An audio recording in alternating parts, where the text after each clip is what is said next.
Bucka.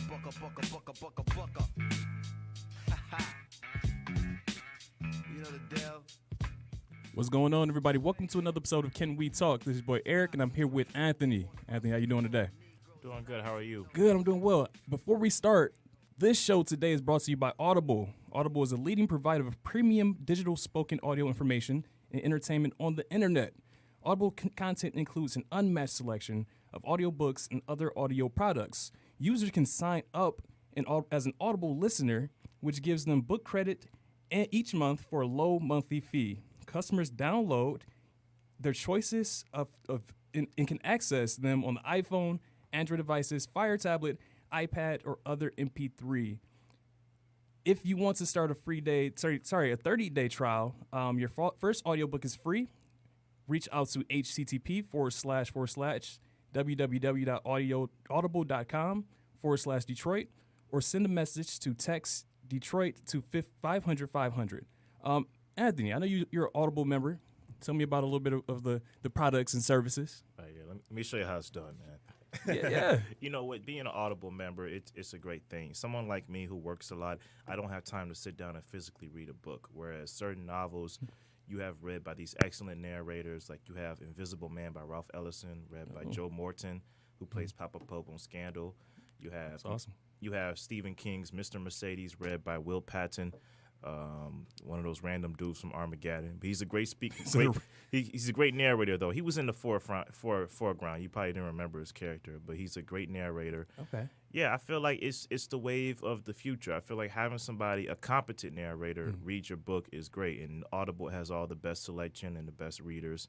And for summer reading, it's especially great. Do they have Morgan Freeman on there?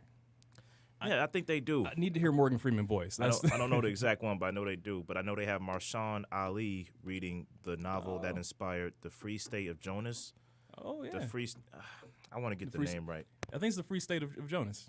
I believe you're right. Yeah, with Matthew McConaughey. And that's great. They have many Free State of Jones, excuse me. Jones, okay.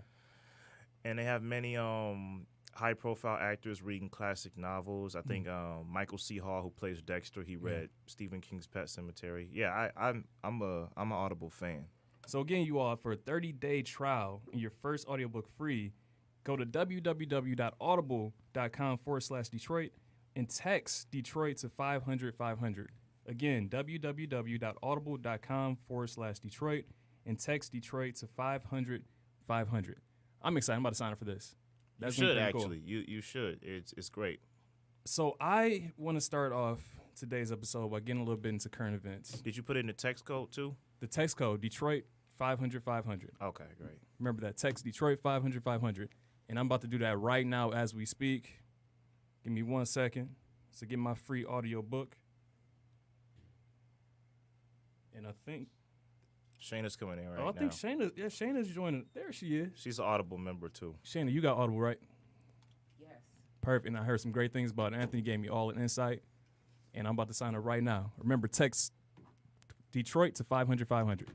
So we were talking about the current events. Anyone heard about the Omarosa situation that was occurring? Yo, I'm looking at Shayna's shirt right now. Wait, what's your shirt say? Shayna, hold on. It says, please treat me like I am a white person. I wish Nicole was here to see this. Oh, my God. Y'all, when y'all see this on YouTube and Facebook, like, you need to stand up just right in front of the camera to show them. So what's the cows is the name of the brand? No, it's the name of another podcast I listen to. Oh, we got to plug them, too. That's what's up. But Omarosa, she went all out on Trump. Did y'all hear about that? So apparently, for those who don't know, Omarosa, and I'm kind of upset about the way she's doing it now. But Omarosa, she has a book coming out Tuesday, and so leading up to her book, she's been dropping hints that there's some recordings of Donald Trump saying some racist stuff, the N-word, calling other people out their names, stuff that we pretty much everybody knew he does that. But now it's coming out. And so my beef is that why now?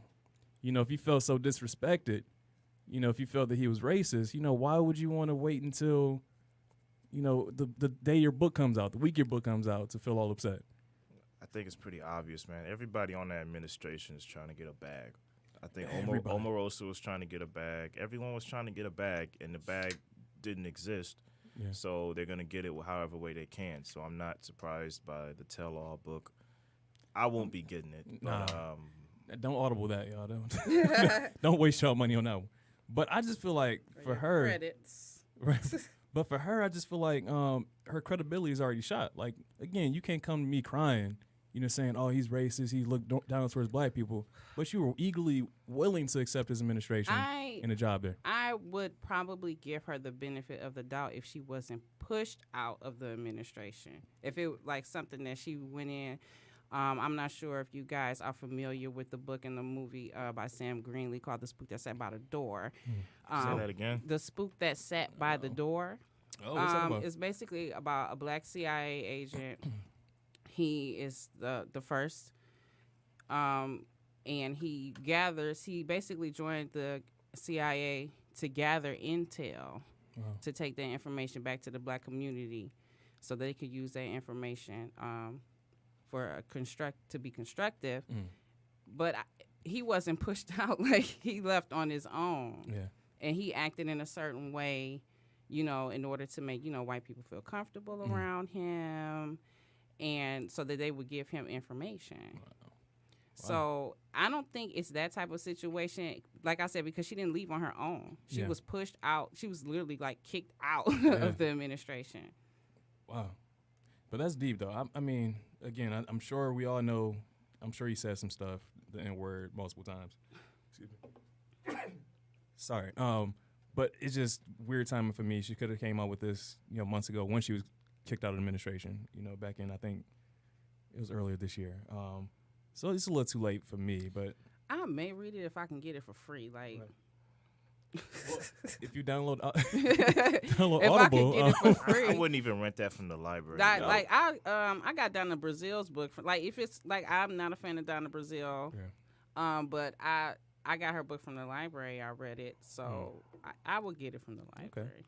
I do want to touch on another incident that happened a couple of days ago. Did you ever hear about this guy who stole a plane? Yeah. Trying to see Beyonce? No, this is a different one. So there was a guy who stole a plane to try to see the On the Run tour. He got caught before he was On actually. the Run tour will be here tomorrow. Yep. Before so it was a guy who stole a plane back. I think it was in Texas or something. But it's another guy.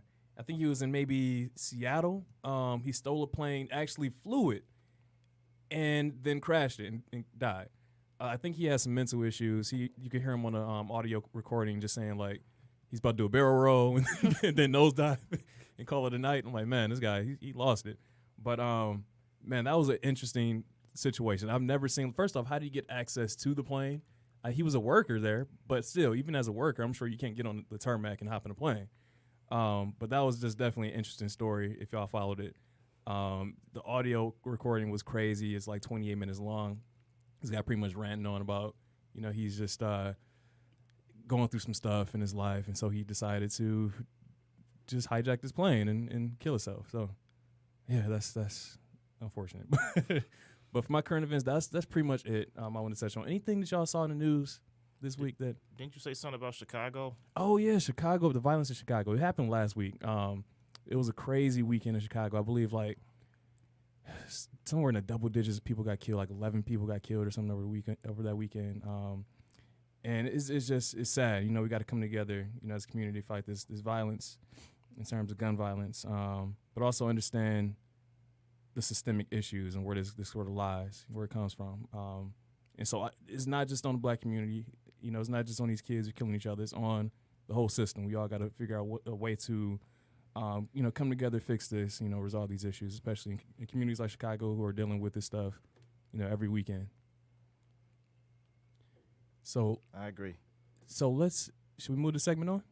Y'all ready to move on to the? Sure, let's go to Hip Hop Corner. All right, what you listen to? I tried to listen to Nicki Minaj. Oh, I tried to. Nicki Minaj Queen? Yeah. I tried to. I've heard mixed reviews. I heard that some people say it's a regular Nicki Minaj album. Some people say they wanted to hear bars and instead heard other things. Yeah. I don't know. Do you feel? Well, go ahead. I'll let you. No, you go ahead. Do you feel like she's trying so hard to hold on to that queen status that is fading away from her with the Cardi B's and Rhapsodies coming up, or? I feel like I take an issue with any artist that doesn't grow with their audience. That's anybody. Like, I tried to listen to it, the song with Eminem, and that could have been Eminem's very best verse. I couldn't make it because she said something like Mrs. like Sippy. No. Yeah. I feel like for her, You couldn't skip ahead to his verse? Is what you're No, saying? I was listening to an audiobook, and then I decided to take a break. I was like, well, I got to listen to this for the Hip Hop Corner. And I'm like, no, I'm going to go back to my book. I can't, like, I just can't. Like, we're the same, like, me and her, we're the same age. Yeah. And I just feel like she's, like a lot of other artists, they're catering to a certain age group. I mean, that's what sells, though. I mean, that's marketing. You know, I feel like you have to be honest with yourself. Like if you can't find a way to merge with both the adults and the kids, then you got to pick one or the other. Some like you said, some artists grow with their audience.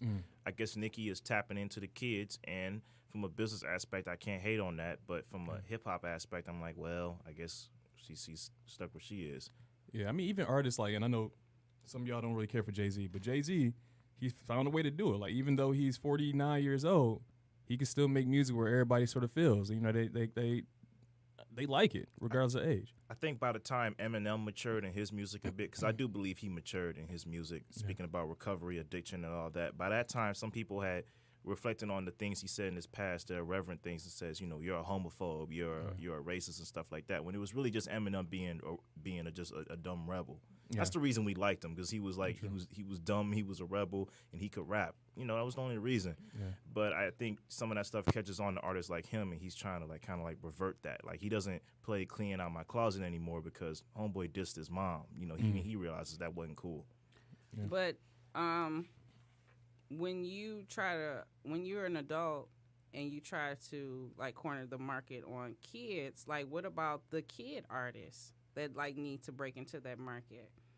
We don't have a lot of child, coming up. We had I had Brandy. Right. I had Another Bad Creation. I had Crisscross. I had kid-friendly music that was made by other kids. And now it's just you get the clean version of Future. Well, that's true. No, that's not true. I mean, they still got the Disney Channel artists. They still got the Mint Condition. They still got, other artists that are their age they got, Watch Me Nene and all stuff like that. I still think the kid artists are out here and they are clean and they're not out saying parental things. But I think sometimes we forget the fact that some of these artists that are out right now, like even my man's, what's his name? Push Him to the Edge kid. What's his name? Lil Uzi Vert. Like, he's 21 years old. He's a kid. Like, these are still younger kids. Like, we in our minds we think they're not. But I was reading an article about that, and they were basically saying how artists get the least amount of money, out of any industry. As far as with the labor, when you put the amount of labor that they put in, they get the least amount of money. And Lil Uzi Vert, he only got $900,000 from that song, and they said the song made almost $5 million. Wow, he signed a 300, right? Is he? I think so. Yeah, something like that. Oh yeah, the Leroy Cohen interview. Did anybody watch that on the Breakfast I didn't Club? see it. Oh, I didn't have interest, but go ahead. I mean, he basically solidified his. He basically admitted to being a culture vulture. Yeah. Figured. That's basically it. He was talking about, I'm at the country club, and I'm golfing with other people, probably country clubs that, your artists can't get into. And my kids went to college off of sucker MCs. Well, what about their kids? Did they go to college off of that? But hip-hop music is profitable. I mean, that's why you see kids of all backgrounds buying, these artists. They're selling money, and I think for him, he found his niche. He was like, all right, people buying it, it's mainstream. Obviously, it's wrong to make money off the backs of a culture and a music that you don't care for. You just care for. He doesn't even listen to rap music. I have criticism for both these guys, but Dame Dash was on Joe Budden's podcast, and from the article I read, he said like Joe Budden was like, "Hey, I want to set up a meeting between you and Lior so y'all can let out your differences and stuff." And Dame said, "Hey, I would be down for that meeting." I would actually listen to that conversation between them. I would listen to that because I would want to get to the root of why Dame doesn't like Lior and Lior doesn't like Dame. I mean, it was pretty much laid out in that interview. Right. Controversial. in the Breakfast Club interview. And shout out to Charlamagne. Like, I really don't feel like they're good journalists on there. But he did ask him the hard questions. Because he was like, you know, they was talking about the drug culture. And, of course, Lior was talking about the heroin epidemic. And he like, wait, what about you have these artists on your label that rap about doing drugs? Yeah. So you're a hypocrite. Mm-hmm. Yeah. No, I agree. The latest in Kanye news, though, which really shouldn't have been news. There's a reason I'm talking about this. Is that I guess in a new Kanye song he said I got sisters-in-laws I would smash or something like that, or that I would imagine smashing. I don't think this is the craziest thing he ever said. No. Like, I mean, I don't even think it was worth like headlines though. Yeah, it's not weird. I mean, it's weird, but I don't is it weird? No, I'm not speaking from a personal aspect, but you know, there are some people that got boyfriends and girlfriends whose siblings they be looking at like, oh, okay, she's cute, just for a fleeting second. I mean, is that really a weird thought? I guess that's not really. I mean, I'm not defending the man. Say it out loud and put it in a song. I mean, that's a little different, but this isn't the craziest thing. But it's Kanye. It's Kanye. He's trying to push the envelope a little bit. Did y'all? I actually listened to Travis Scott too. Did you like it? You know what? Some of he has some good songs on there. I wish he would have named the features. I was a little confused. He doesn't do that. Yeah, well, there's a reason. You want to surprise folks. But the Drake one, I like that one. What was it called? Because you don't want people to know who's gonna show up. That's I think it's better that way. Yeah, because I will skip. Yeah. So like the song that he had, I think he had Andre 3000. Oh yeah. I would have skipped all of that just for that. Andre 3000. Let me listen to that. But I was surprised. I don't really listen to Travis Scott like that. I liked it. What else did I listen to? I listened to Her. That was good. Yeah, that was really good. The first song reminded me of Lauryn Hill so much. I swear I was like, that's Lauryn Hill vibes all day. But I like her. Like she does great vocals. I love the song that she has with Bryson Tiller. Oh yes. Her and Daniel Caesar. I like that. That's not on the album, but the song they have, the best part. Yeah, that's on Daniel Caesar's album. That's on Daniel Caesar, yeah, but that's a good one as well. Yeah, but she's underrated. I've just got into her recently. I think that she's probably one of the best female vocalists out here. And she's very young. How old is she? She's like 21. Wow. He's like all these like soul, like the new soul singers, like Khalid, Daniel Caesar. They're not even. I think Daniel Caesar might be the oldest, and he's 23. Wow. So that's showing you the kids are making a way. They paving the way, in the music industry right now. R&B. Well, yeah, R&B, not rap. Yeah, guess what I just got into recently? Bout It by Master P and True. Oh my goodness. I love that song because I've heard so many remixes of it by contemporary rap artists that I wanted to listen to the original song, and I really like it. Man, part 1 and part 2. You had to been around back when that movie was popular. Oh yeah, oh my god. I was watching Paid in Full. About it. That was a movie? That's a soundtrack and a movie. Yeah. Oh. Speaking of movies, I was watching Paid in Full on Netflix. All right. That's my realm. Oh, my fault. Anthony's 2 cents. Now go ahead. Go talk about No, I was just saying, I haven't seen it in a minute. It's actually really good. It's way better than I gave it credit for back in the day. Only issue is that it seems a little like spotty in parts. It's like, how did you get from here to here? Yeah. But, I mean, obviously they're not real. That's not their. Well, it's based on a true story. There's a lot in there, yeah. But what I love is the meme online, like the Call of Duty meme, like when somebody loses and they got Mekhi Phifer crying, like, I'm telling you, man, I'm gonna kill somebody if I lose my son, man. Oh my god, this is how you feel every time you lose a Call of Duty game. Yeah, I watch Netflix. A lot of gems on Netflix. I watch Negotiator with my boy. With Samuel Jackson? Samuel Jackson, with that bad wig. I don't know. Like, why is it like a light brown wig he's wearing? It was like a short afro. But it was terrible. It wasn't even good. It was on the Shree Tenadar side of the game. I swear there's 2 actors who I believe never were young. and that's Samuel Jackson, and then Morgan Freeman. I swear I've never seen even Lean Samuel on Me. Jackson. He's young. He's young and Lean on Me. Younger. But he still looked like he's He's a about principal. 45. Right? And then Sam Jackson, he had that one movie back in the early 90s. What was it? He was in Jungle Menace Fever. to Society. Yeah, Jungle Finger. He had a short role. But he in still that. looked older than that. Like he looked like he was probably in his 30s at that time. But that's somebody he had been working on his craft for a really long time. Yeah. So. Before I get into my reminiscing, what do y'all think about the Oscars adding that category for best popular film?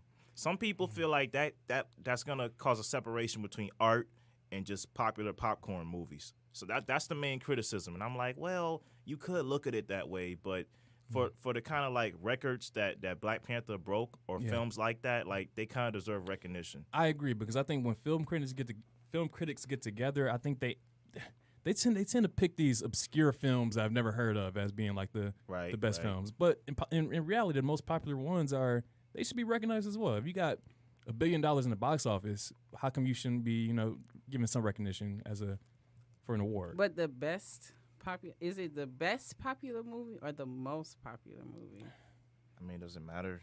I mean, because the most popular doesn't mean it's always quality.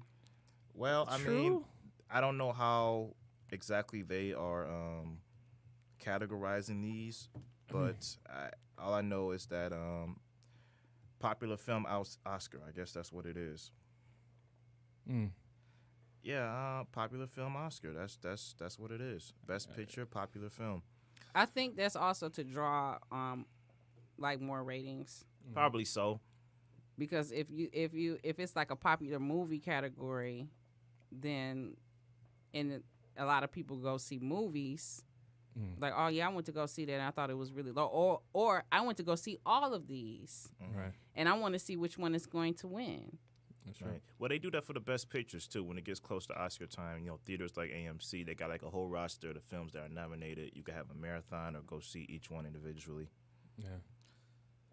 I mean, I think it's the right thing to do, because I mean, honestly, these actors and these producers, directors are putting in a lot of time and effort, even though they are doing a remake of a Marvel movie that's been done 4 or 5 times. I think they should get some recognition. I mean, that's just me personally. I think that is the right thing to do, even though it might not be technically the best picture of the year. It's popular, right? Yeah.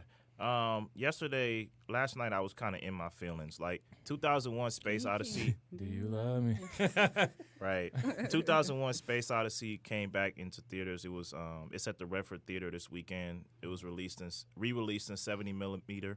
If you know about this film, it came out in 1968 and kind of changed how science fiction films were made forever. If you ask me to describe what this movie's about, which 30 minutes in, I saw it Friday night with my girl and I saw it Saturday by myself. Friday night, I was too busy explaining it to my girl, who was like, "What the heck is this movie about, Anthony? What's we jumping from apes to being in space?" I pretty much just say this movie's about where we come from, where we're going, space, artificial intelligence, and the unknown. I know that's vague, but it's a vague, beautiful movie. You gotta understand, I'm in the theater, and as soon as the opening card comes on with the the bum bum bum bum bum boom boom boom boom boom, and then you see 2001: A Space Odyssey at the bottom of the screen, I'm emotional, man. I'm near teary eyed. I see a touch of God in this, because it's listen, I always wanted to know what it felt like for that film to be released originally in 1968, and last night I kind of got a touch of it, you know what I mean? And I realized 2001 ain't for everybody. It requires patience. It's a very slow movie. It's really a movie you just sit back and enjoy. But I just wanted to say that I really enjoyed it. I think we should have more screenings like that for classic movies. And yeah, that's it. So you shed a thug tear? I did, man. That one struggle tear came down. I was like, I'm serious. That's why man. the first time I saw Beyonce and she came out. Oh my God. This is they're releasing the whole what is it, Harry Potter series, I think, for a week. I'm not sure where, but it's going to be for a week. So if y'all want to see that, that's a good recap. Man, I love Harry Potter so much. When I went to Universal Studios, Jordan was like, "Stop cussing." I'm like, "Oh shit, look, look, man, they got butterbeer. Look, man, look, oh shit, this is dope." And that came out when I was like, what was it, 2001 when it first came out? I was 11, so I grew up with the whole Harry Potter series. So it's kind of crazy to see when you're older. Yeah, I like Harry Potter. I like Harry Potter a lot, but I don't know if I go see it. I don't know if I'm in love with it that much. But Yeah, I'll just watch it at home. yeah. When I told the Space Odyssey thing to my dad, like I always wanted to ask people who were alive back then if they went to see it. I know my dad wasn't concerned with Space Odyssey. I said, "Hey, I'm going to see Space Odyssey tonight." He said, "Oh, is that the one with Harrison Ford?" I'm like, "No, that's Blade Runner." And he's like, "Oh, yeah, that too." I'm like, "What?" I'm like, "All right, never mind." So like, I kind of just ended up going by myself the second night, and it was really rewarding.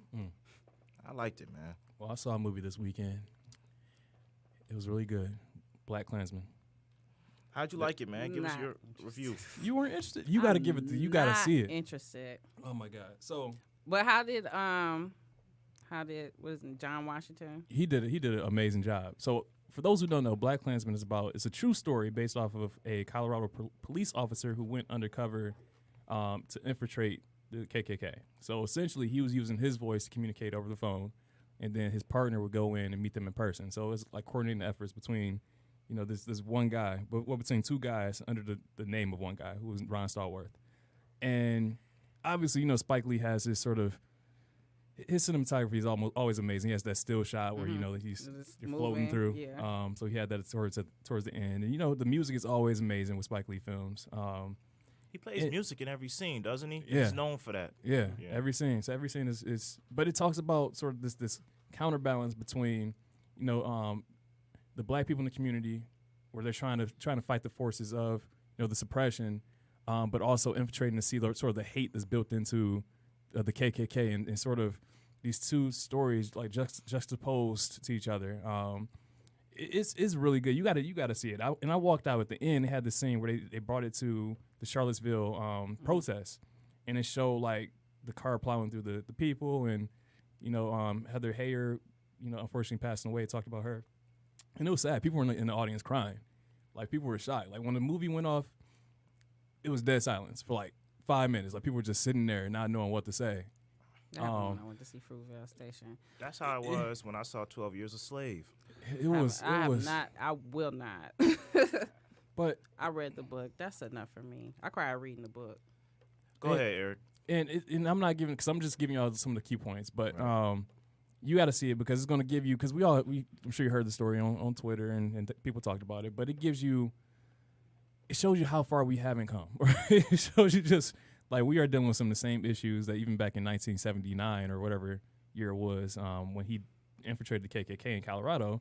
It was some of the same rhetoric where the people were using sort of this economic anxiety and people coming over and stealing jobs, inflation, and sort of using that as a cover for their racism, right? So they're like, no, we're not racist. We're just, the economy's not doing well, and we're losing our job. Inflation is going up, and they use that to sort of justify, their hate for other cultures, and you can start to see that as well, today. And they showed Donald Trump with his speech and all that, and it was emotional. It was definitely emotional at the end.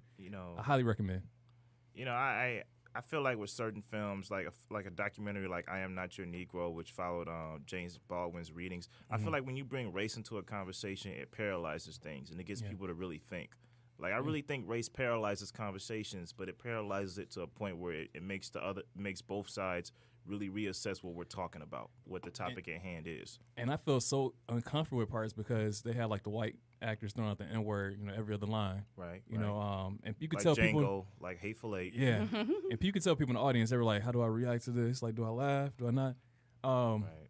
But yeah, it really gets you thinking. I think everyone should see it, not just black people, not just, everybody. Get your friends, cousins, whoever. Oh, go ahead. No, I was just saying this is something that you have to see to sort of understand, where we are, why we're here, and sort of what we need to do in order to, progress as a society. So I gotta ask you the key question.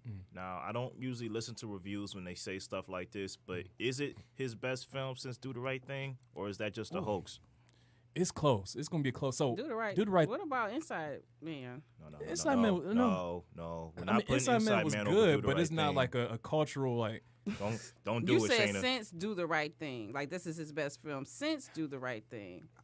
Inside What Man about- I like has Crooklyn come too. out. Inside Crooklyn. Man I was like just Crooklyn. Inside Man was just a good thriller though. Crooklyn was better than Inside Man, in my opinion, in my humble opinion. All right, I would say it's got to be right up there. It's gonna be a close second because I think that honestly, it's probably the most like poignant work that he's done. Okay. Next to All that. right. And it just got you thinking. You know, it got you feeling some type of way at the end too. So yeah, definitely go see it. I don't know if I'm gonna go see it because I don't see what is the point? Because yeah, you infiltrated the Klan, but the Klan is still around. Like David Duke later went on to run for governor, and he almost won. But they talk about that as well. They're saying like they were trying to with David Duke soften the face of the KKK. They wanted to make it more of a political type organization. And if you do see it, it kind of shows you that it was a lot of people who were in the government, like the FBI, who were preventing it because they were also a part of the Klan as well, right? So they pretty much shut the thing. Well, I don't want to give too much away, but Well, I mean, it's history, so yeah. So Yeah. they pretty much shut the whole thing down. Once he got too close, so his boss, the police captain, was like, "All right, we got to wrap it up, destroy all your evidence," because it got too close and too many people were implicated. So I think that kind of just shows you that the system, you know, the politicians, the police, the FBI, So whoever. basically, the KKK has infiltrated law enforcement. Yeah. There's something about how some of the guys were in the army. You know, they were, yeah. I think what the point is, Shayna, it may not be so much for us who know the story Right. or if not know the story, then know that stuff hasn't changed, but it's more so to educate. I feel like films like this are to educate. But That's my the fear point. is that I don't think people, especially when you hear Spike Lee's doing a movie, I think that shuts off a whole segment of the population because they're like, I ain't going to go see Spike Lee. You know, I think they just already they don't want to hear it. Listen, man, I love Spike, but sometimes he digs his own hole with some of his comments, and he fesses up. He does apologize. He does apologize about it, but I feel like, you know, it's kind of like a Kanye thing, except Kanye doesn't apologize as much.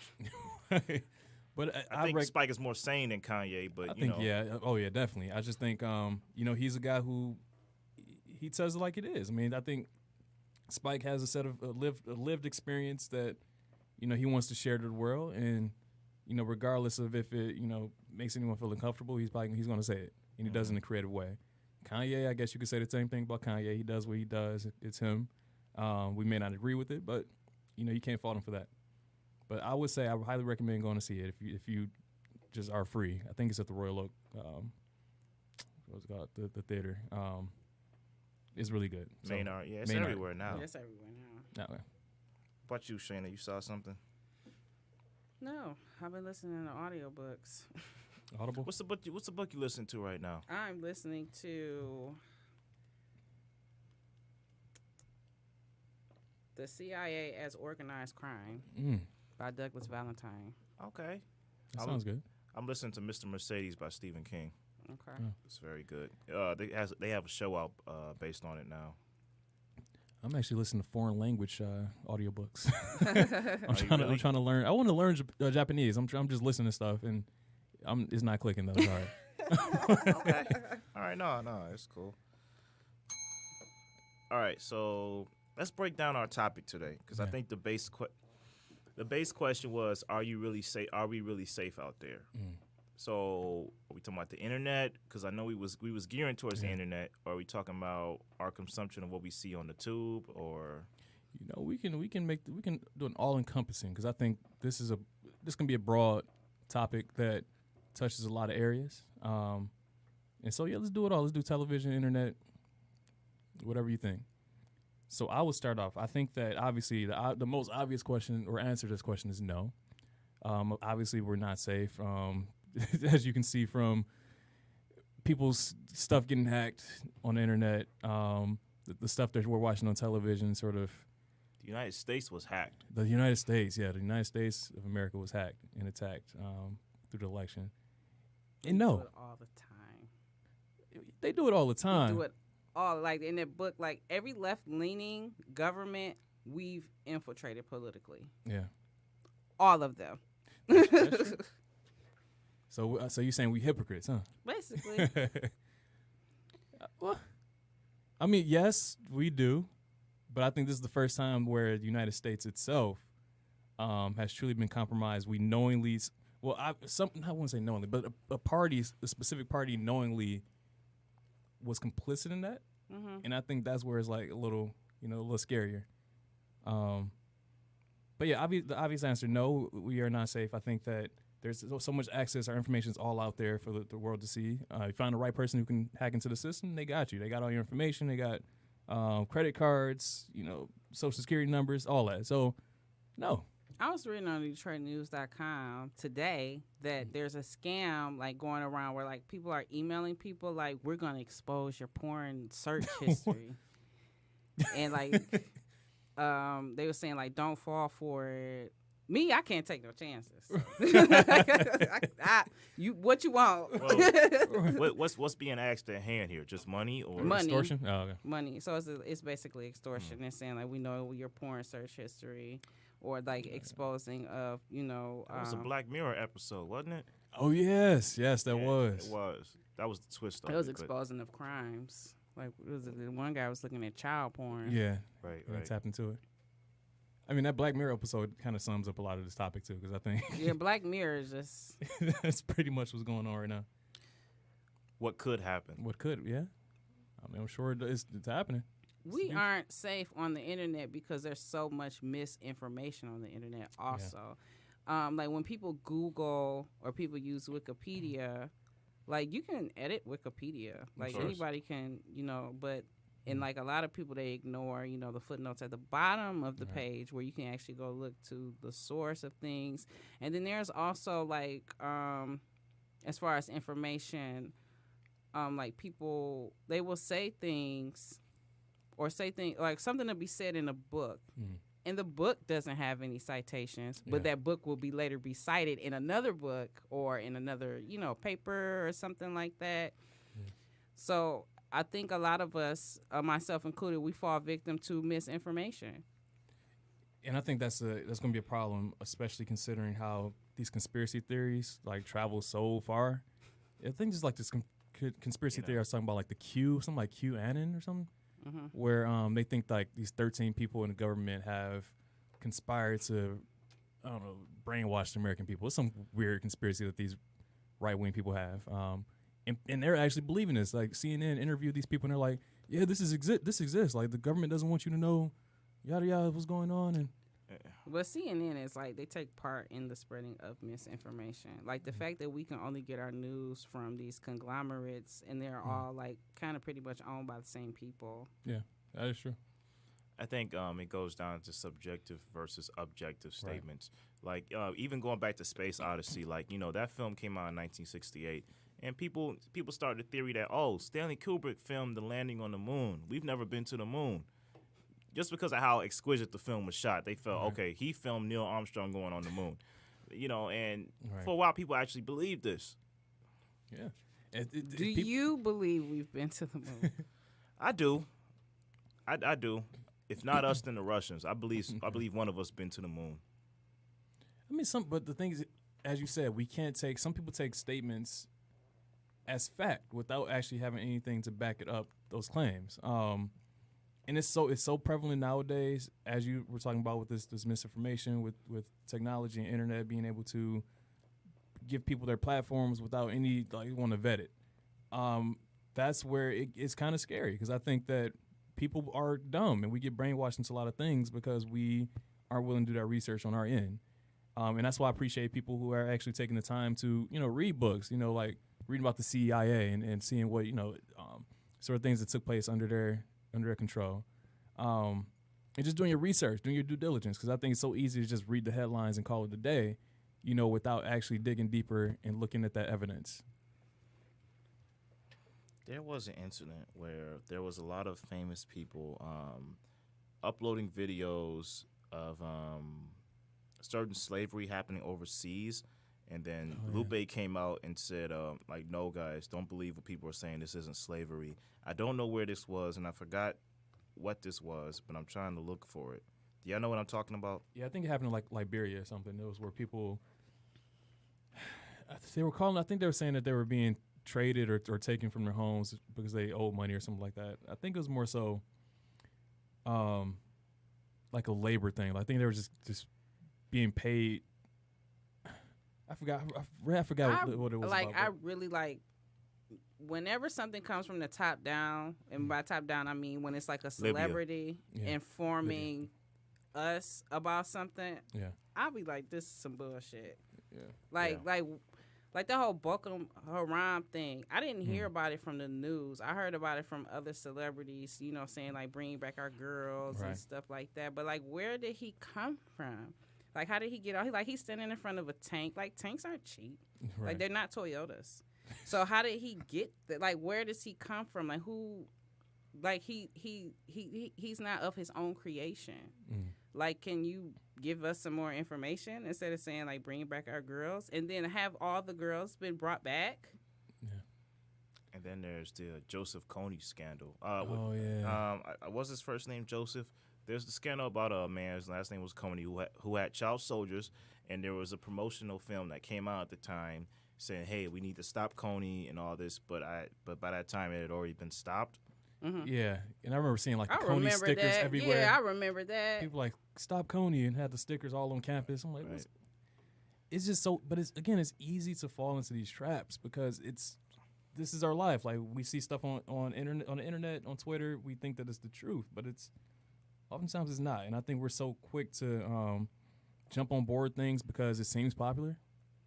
And that's pretty much how a lot of these things get started because, you know, you get a celebrity to tweet it, and then celebrities have this huge appeal, and obviously their followers are going to tweet it, and it's going to go on the news, on CNN, MSNBC. Listen, unless it's scripted shows or film, I don't really watch the tele live vision like that because even when you watch reality series, things are chopped up. Mm-hmm. Yes, you don't know who went from 0 to 100. Like, I'm gonna speak the most famous example. I like Ayanla Fix My Life. Yeah. And I remember the infamous DMX episode. Mm-hmm. And I remember, you know, DMX turned up on her because, you know, he was trying to talk to his son and all that. And, you know, like other people, I felt sorry for DMX also because I wanted him to have a good relationship with his son. And I thought Ayanla, I felt like, well, maybe she is being a little. But then she got interviewed on a radio show and she says, look, I was with this guy for 3 days. Y'all saw 40 minutes. This man called me a B word, called me all types of names, and I had to restrain my son from getting like a little violent with him. Wow. Like, you know, so it's like when you watch stuff like that, it's chopped up, and you take what you see as law, but you don't try to read between the lines. At least she edited to make him a more empathetic. Right. There's that too. At her expense. Speaking of chopped up, did y'all see the Ray J? It with the hat. The hat moved like with the hat was 20 moving. times. He was talking to Safari, and he like, man, like I don't watch those type of reality shows. I do watch reality. I watch television. the reunions. Yeah. I don't watch those either. I have other forms of smut. I just can't participate in that. No. Like, he was talking to Safari, Nicki Minaj's ex, who Nicki asked for him back. Like, and he was having a conversation. Whenever they would cut to Safari and then they would cut back to Ray J, his hat would move. Like, his hat would be on top of his head, then it'd be on the back, then it'd be on the side, then it would be like all the way down. I swear they did that. That was a joke. I think they did that on purpose. And then, like, people started making the Ray J hat challenge. Right. Well, I mean, you know, again, like revealing the veil. I remember one of the reunions. There was for Love and Hip Hop Atlanta. There's a person on there, Tommy. Oh yeah. And you know, she's known to be a little volatile. So one day she was sitting with the ladies and she had a drink in her hand. She was like, "Man, I'm so tired of this." And you hear one of the producers from the back saying, "Tommy, we're rolling." Says, "Nah, man, I'm going to jail today. None of these hoes gonna pay my commissary. Like, why am I even sitting here with them?" That's revealing the veil a bit. Like, you know this shit is scripted. You know it is. But at that moment, you see, okay, these are actually real people. Like, this woman's going to jail, and she's on a reality show right now, which they do pay them. It's revealing the veil a bit, and you gotta question yourself, like, well, am I any better by watching it? Right. It's a guilty pleasure of mine. It's a guilty pleasure of my girls. But, like, I can't just limit myself to just watching the reunions. Like, for a long time, I stopped watching those kind of shows. But sometimes I bring myself back in just to find something to watch. It's funny. It's like I like to watch confrontation. I do. Me too. It's a guilty pleasure. Like, it's good seeing other people's drama. Like, it's not yours. Like, I like Last Chance U, like Friday Night Tykes. Yeah. I do love Ayanla, but like those type of shows. But I don't watch first, I like my thing. Like first, I kind of was like, man, I'm done with all reality shows because it's an inferior product. Mm-hmm. They don't want to invest a lot of money in scripted shows because they cost a lot of money. You have to pay actors and all this other stuff. Why would I pay an actor $20,000 an episode, all these actors, and have all these extras when I can pay some washed up or some lady that fucked a rapper $7,000 an episode? Right. It does make sense.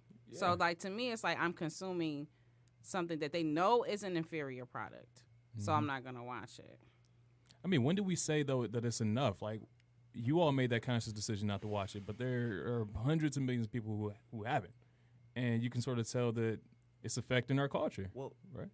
It's Yeah, definitely affecting our culture. I feel like I'm a strong individual, but I did fall into the trap of letting those type of shows shape the way I felt about people. Yeah.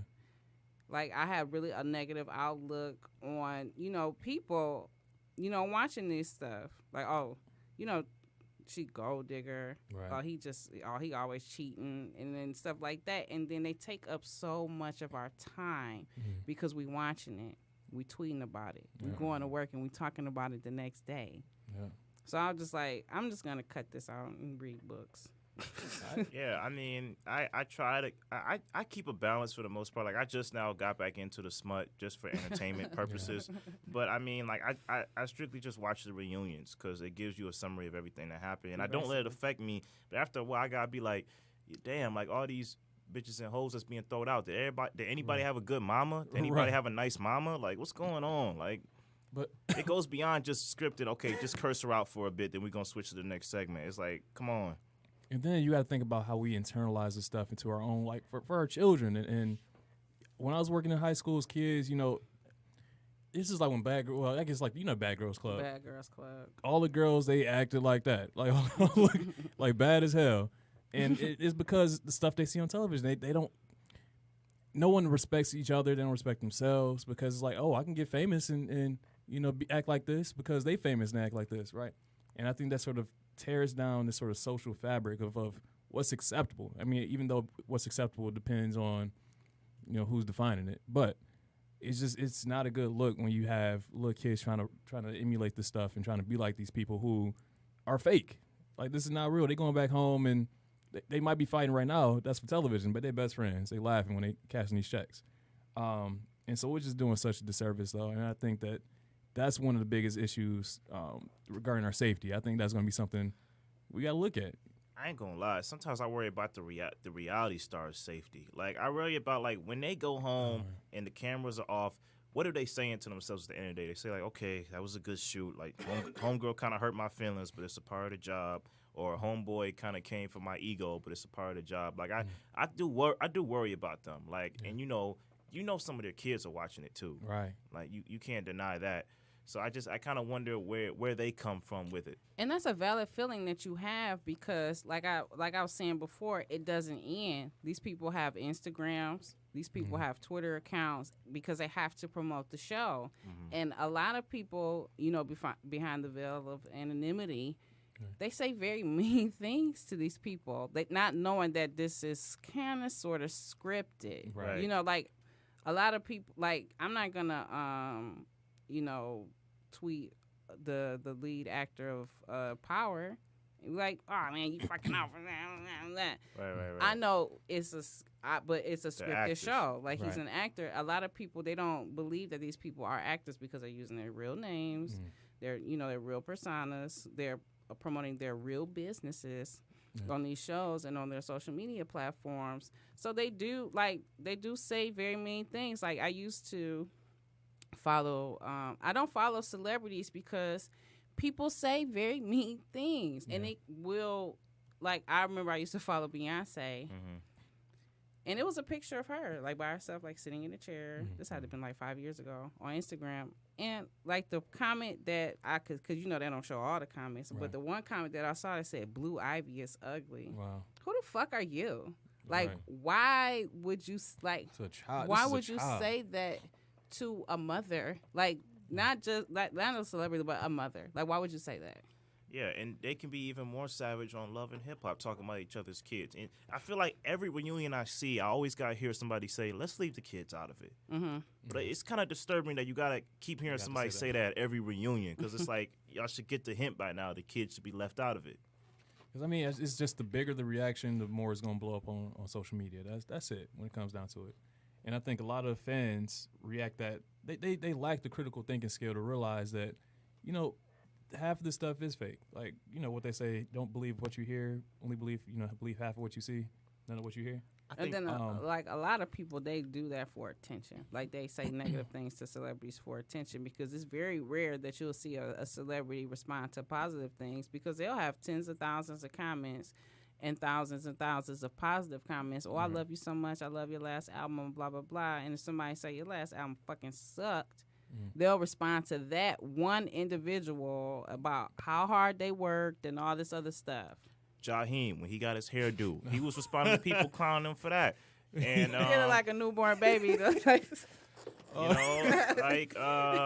I'm be honest though, like that, these people are human. Or Young Yes, Jock, they are. Young Jock had that swoop. What was it? Right, Young Jock, these They people are. they are Yeah. human. They are, but I think that's one reason, and I think that's one thing that you give up when you become a celebrity.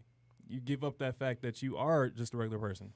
You can't be that anymore. I mean, You can't give up your humanity. But you sort of do. I think though. what he's saying is you can't go out in public that much anymore. Like Right. if you see Drake in public, he's gonna be bombarded by people trying to get autographs. That's just the way it's gonna go. Yeah.